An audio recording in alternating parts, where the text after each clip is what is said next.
Jennifer Romehilt came to NNU from Alaska. Her extended family has a long and storied history as students at NNU. Jennifer was no exception. She came with a sense of bravery, curiosity, and compassion that has never wavered.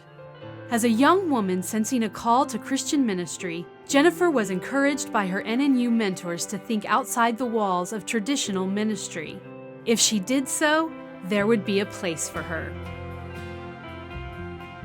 Today, Jennifer is on the front lines fighting the atrocities of sexual trafficking and slave trading in today's modern world. Despite the abolition of the slave trade centuries ago, people are still bought and sold in Europe. The European Commission estimates that 120,000 women and children are trafficked into Western Europe every year. 90% will be sexually exploited. The problem of human trafficking in Europe is immediate, immense, and profoundly evil. Jennifer has placed herself in this darkness to shine as the light of Christ. I began to understand in a deeper way God's concern for the least of these, that His heart was directed to them. And being here at NNU, then I got tools to begin to reach out. And that was absolutely foundational to then what I went on to do.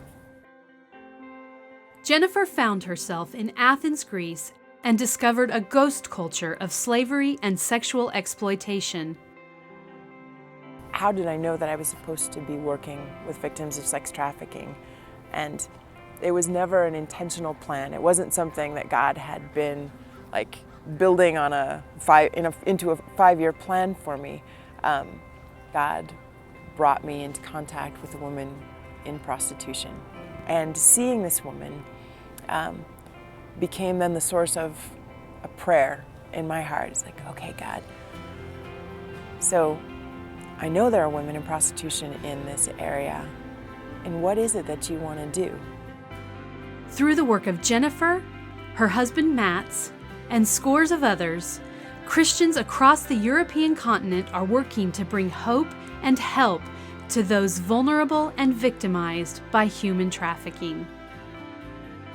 There are lots of people who've come through this university who are giving their lives in service to God and just putting their skills to His use for building the kingdom. And I'm glad to be able to represent that group of people.